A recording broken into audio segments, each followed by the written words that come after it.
Good morning, good afternoon, and good evening, whenever and wherever you welcome back to the Beta Plan, playing Planescape Torment. And, well, with our crew right here, and as I said in the last episode, time for a little bit of a sub-questing. Sebastian. You see an older man in elegant robes. He has bright eyes and a warm smile. He gives you a slight bow as you approach. Good day, Cutter. I'm Sebastian. How may I serve you? Greetings. Greetings to you as well, Cutter. He stops in mid-sentence as he notices your scars.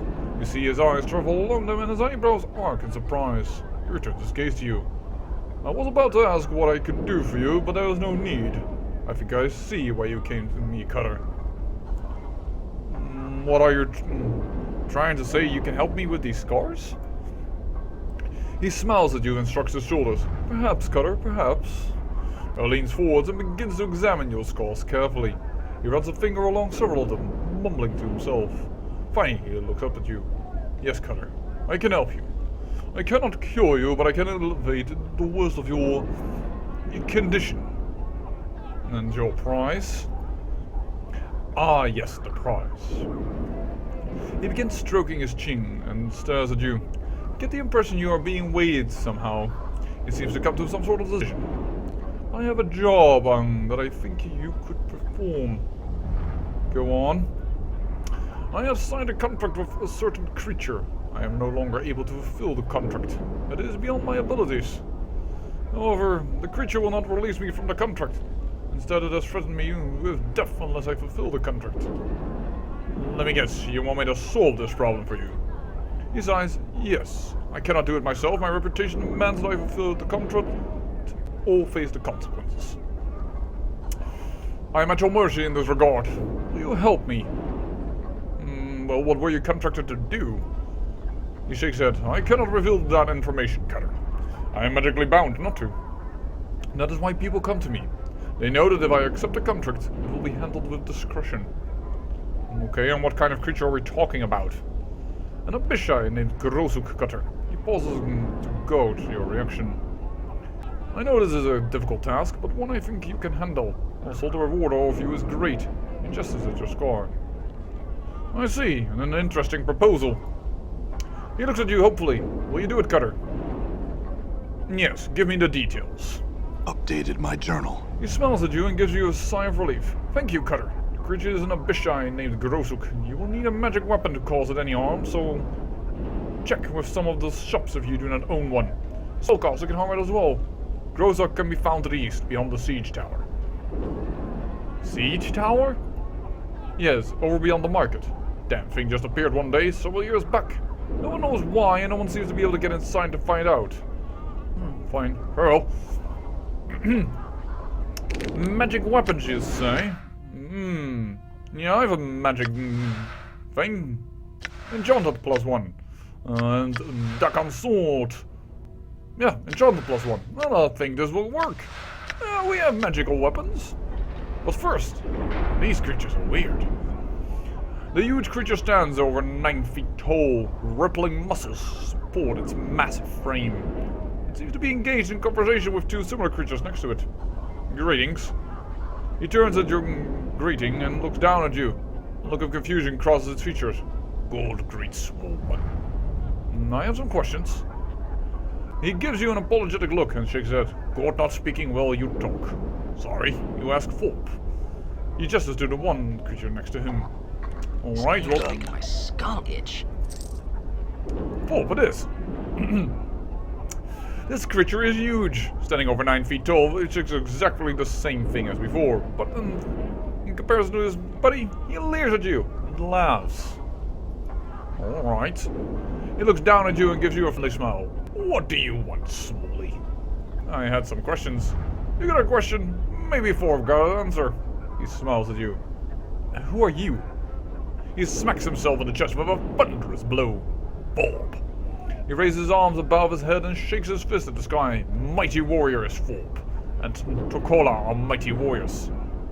He places his fist on his hips and glares at you. Who are you? I don't remember my name. He nods at you and examines your scars. You got mighty scars. You must be a great warrior, like Thorpe. He frowns and nods wisely. You got hit in the head too many times. Not remember name. Someday. You come back. Alright, and what are you doing here? He bonks out a laugh and smiles at you. Volp here with friends. He just nearby to cola. We got a barsh flying lizard. He lets out a roar and begins to pound his chest with fists the size of hams. Flying lizard? A dragon? He nods his head and begins to make crawling motions. Lizard, you know, but it fly. He begins to flap his arms like a used, misshapen bird. Eventually, he settles down and looks at you expectantly. You really mean a dragon? He snorts and raises him to his full height. For good, but he not that good. Someday Vorp want to barsh dragon. That word was bashed a moment ago. Oh well. He stares off into the distance with a longing expression in his eyes. But this not that day. Well, if not a dragon you're talking about, then what is it? Well, Vorp not remember what Xantia called it. He paused to think. It's lizard. Tall as Vorp. Walk on back legs. Got wings, got claws, red in color. Think she say they called Abyssai? He pauses and shrugs. I've heard of something called an Abyssai. Is that what you mean? Updated my journal. His eyes light up and give you a joyful smile as he nods his head. Yes, Abyssai. Flying lizard. Vorp and friends barsh and real good. Vorp be warrior stature then. Xantia accept apology. What is this about Xantia and an apology? Vorp take friends to tavern last night. Vorp got stinking drunk. Fall on Xantia's table. Spilled drinks all over. He looks embarrassed. Xantia and she not accept apology unless Vorp be warrior stature. So, killing an Abyssai is supposed to give you stature? Updated my journal. He shrugs. Xantia say so. Vorp not know. I see, I have to go now, farewell. So, Xantia, talk to me. You see a pretty young woman in fine clothes. Her skin lacks the usual yellow tint of the inhabitants of this ward. She appears to be watching the free by near creatures with interest. Greetings. She turns to face you and an annoyed look across her face. Yes, what do you want? I had some questions. Fine. She looks irritated. What are you doing here? There's going to be a fight and I want to see it. She smiles wickedly. It should be interesting. A fight? Yes. See the free Tokola over there? She points at the three hulking creatures with rippling muscles. They're going to try and kill an Abyssai, she snorts. The stupid oafs. I've heard of something called an Abyssai. But, what exactly is it? It's a lower plains creature, a Vaitezu, I think. She frowns in thought. In any case, Abyssai have nasty dispositions, sharp claws and cast spells. Very formidable. Oh, the Tokola look like they can take care of themselves. Normally I would say yes, Tokola are very powerful warriors. She smiles slyly and leans in to whisper you. However, I know something they don't. And what might that be? Abyssai can only be hurt by magic. She snickers. The Tokola will be slaughtered. I have no doubt of it. She straightens up and watches the Tokola eagerly. How do you know they can only be hurt by magic? She gives you an annoyed look. My husband is very high up in the Harmonium. The Harmonium guards are trained to deal with creatures like such as Abyssai. She looks away. That's how I know my husband told me. Why don't you warn Tokola? Why should I do that? She smiles evilly. I'm the one who suggested the fight. Why? My husband tries to better his social standing with his underlings by drinking with them in local taverns. Last evening he forced me to just such an occasion. Those freak oafs were there, boasting of their prowess as warriors. But obvious they were in a drunken stupor. When they decided to leave, one of them tripped and fell into the table I was sitting at. She pauses. Go on. She frowns angrily. Most of the drinks at the table spilled into my lap and ruined a very expensive evening gown. So, while the cretin was trying to apologize and whispered to him that I only accepted the apology of a warrior of stature.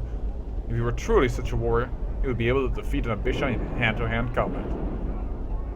You're going to get them killed because they ruined a dress? Updated my journal. You obviously do not understand the intricacies behind the situation. She looks at you like you are an idiot child. I was embarrassed and humiliated in front of my husband and his underlings. She looks angrily. Yeah, I must be going now. Farewell.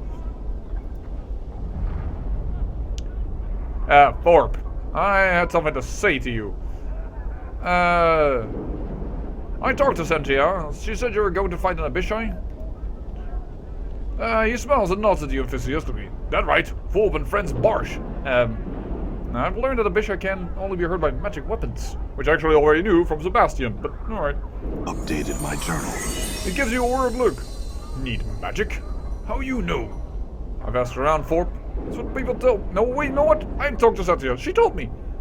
He seemed confused at first, then a look of realization appears on his face. Cynthia played Fulp for Cooney. She lie. Try get Fulp and friends dead. I'm afraid so, Fulp. He nods. Cynthia not deserve apology. Fulp free from debt from her. Yes, you are free of your debt. Fulp, thank you. You save life. You save life of friends. He turns to the other Tukola and speaks to him hurriedly. After a moment, all three bow to you and each hands you a pound of coins. Oh, thank you. He smiles. You good friend. You deserve. I must be going. Farewell. And my enlightenment there shifted. I may have gone a little bit away, but yes, we're once again neutral. Good. Alright. Done. I find it a bit ridiculous for them to die over such a thing. I'm gone. No, that's a lower high. Fuck, Right. I don't want to talk to him. I I'm thought gone. he was this man, Lenny. But Lenny, we can talk to later. Where is that Abishai we need to bash? I'm Can we gone. not... Go. All right. No, I don't want to... I want to go there. There we go. Grosuk. You see a reptilian creature with a snake-like body, 4 clawed feet, leathery wings, and a draconian head. The scales covering its body are a vile shade of green. The creature stands upright on its hind legs, balancing with its prehensile tail. As you approach, its eyes narrow to slits and begins to hiss. Greetings. They are around, the creature begins to radiate heat and the scales take on pale sheen. It gives you a hungry look and appears ready to strike. Suddenly it releases a flurry of hisses and relaxes its stance a bit. Shh! Go! Grusuk, don't talk. Told wait. Shh! It glares at you. It still lashes back and forth. Yes, Sebastian sent me. The creature relaxes quite a bit and the air grows cooler. It holds out a claw hand to you. Shh! Give Grusuk information. He looks at you expectantly. No. Sebastian sent me to kill you. Without a moment's hesitation, the creature lunges at you. And defend myself, then thank you very much. And this is going to be a little bit more tougher fight, normally. He saves again the spell. Let's save him. Let's try it again. Damn. Still not helping. Then let's do for the first time the Skull Mob. Unless we kill it before even the Skull Mob can arrive. Ah, poopy. And I thought I was going to show you something cool. The Skull Mob has a... Your will be done. It's something you just don't expect. Let me put it that way. 8,000 experience for just killing the man. I'm gone. Ta-da. We will talk to him later. We will talk to her in a moment. Done. We need to go still on the market. We have so many things to do. Done. By the way, Xantia. You see Xantia, she gives you a foul look filled with hatred. You warned the brute, didn't you? Yes, I did. What I felt was right. She nods her head slowly. I will not forget this insult. Good day to you. She turns and leaves. Done. Well, I'm gone. we'll see if something will come from that. But Sebastian smiles at your approach. Good day, Cutter. Have you completed your quest? Yes, and I've come for what is due to me. One moment, please, Cutter. Sebastian reaches into his robe and removes a small crystal ball. He gazes into it for a moment before returning his attention to you. I cannot thank you enough, Cutter. I shall live up to my part of the bargain. Are you ready? Yes. Charisma increased permanently by +2. It is done, Cutter. Once again, thank you. Sebastian bows deeply. Thank you and farewell, Updated Sebastian. my journal. With that, our scars are not gone, but improved, and now our charisma is all of a sudden higher than our dexterity or our constitution. And in this game, anything is useful to increase. Byron Pickett, we need to talk to you I'm gone. later. I'm gone. I think I'm first going to talk a little bit to somebody over here, I believe. Yes, because we can always do more questing. Go to talk to Dimitri, because Hammer is over here. Oof. You're the best friend a man could ever have, Dimitri. Dimitri, by the way. What am I saying? I'm saying Dimitri. Dimitri. You see a tall, slender man with a glazy-eyed expression. He seems engrossed in some tale that the shopkeeper is relating. Occasionally he nods his head, but makes no comment of his own. Greetings. The man turns slightly at your greeting, just enough to acknowledge your presence.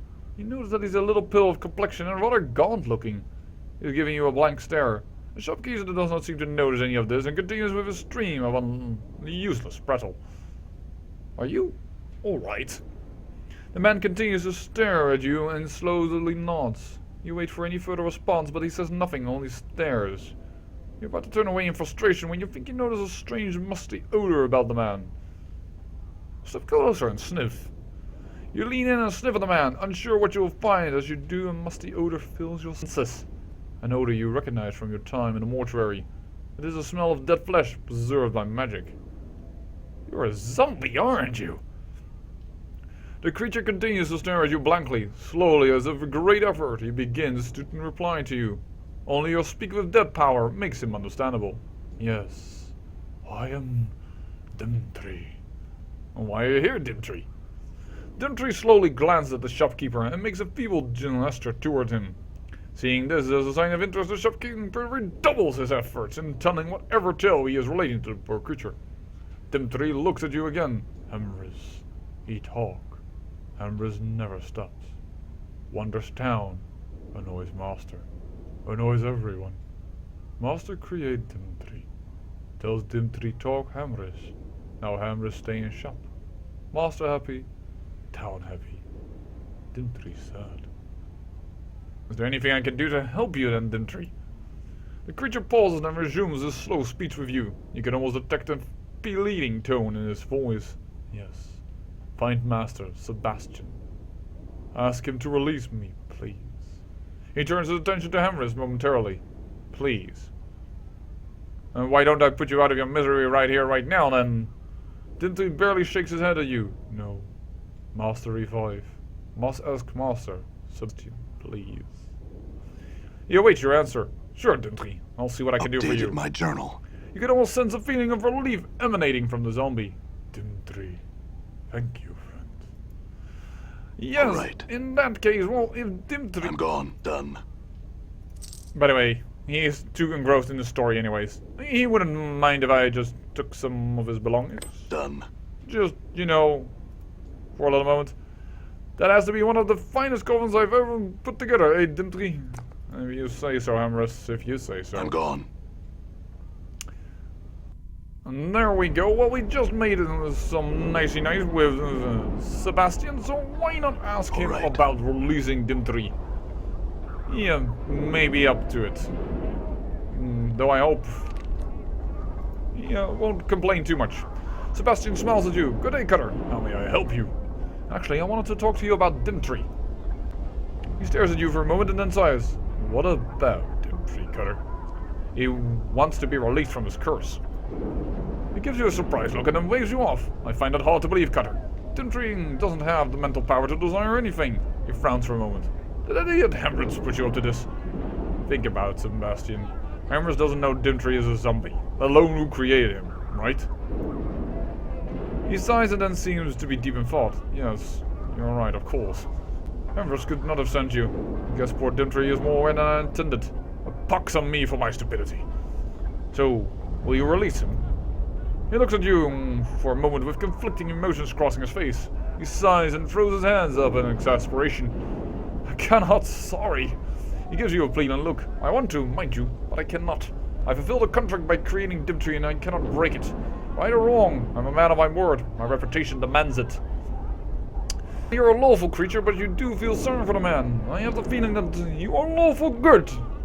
And, well, your alignment is a little bit in your way of doing your good.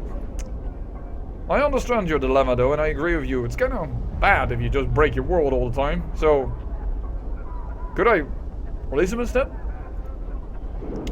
That would be difficult. He turns and begins to look through a nearby box. After a moment he removes a book, which he turns, then sets in front of you. First, you would have to have some magical aptitude. Secondly, you will have to be able to properly speak the words you find on page 23 of this book. Go on. Last, you would have to touch Dimtree just as you feel the power of the words culminate within you. Not accumulate. Not acuminate. So not build up, no culminate. Or is it also building up? Perhaps both words are done. Within you, he turns his back on you and rummages through another box. Couldn't allow you to read that book, however. It would be a tantamount to my breaking my word for the actions of another. He continues poking through the box, ignoring you. In Please, the you can open leave. mountains of Zerthamon, I have become stronger. And that even has helped Dakon all of a sudden understand more of his magics as we read the book. Yes, he doesn't want Dintry to suffer, but he can also not on his contract. Dintry turns to face you as you approach. You can feel a sense of expectation in the air about him. You find Master Dintry release? Yes, Dintry. I know how to release you now. Dintry turns to face you and gestures towards you. Please, friend. Speak the words Sebastian has taught you. Yeah, I know it's Sebastian, but that just sounds... that's unpronounced. That just doesn't sound right. You pause to gather your thoughts and then carefully speak the words Sebastian taught you. You then reach out and touch Dintry lightly on the forehead. Rest well, Dintry. Updated my journal. With a sigh, the zombie collapses at your feet. You think you hear a fleeting thank you, friend, as he falls to the ground. Ooh, looks like my skills have increased. I'm gone. And with that, with the release of All Dintry, well, I don't dare and talk to Hamris, considering, well, they needed a zombie just to keep him from chatting our ears off. Don't even want to try that. In the plains, that could almost be certain that someone in the plains can actually do that for real. And it could be Hamris. Oh well, in the next episode, we are going to talk to this man over here and, well, get ourselves some booty. Because who wouldn't want a fighting servant now? Huh? I wouldn't mind getting my drink served all day. No, I'm not like that. But still, it's time to end the episode. And the next episode, we're going to talk to this man. I say I thank you for watching, and remember, great peril yields great beauty.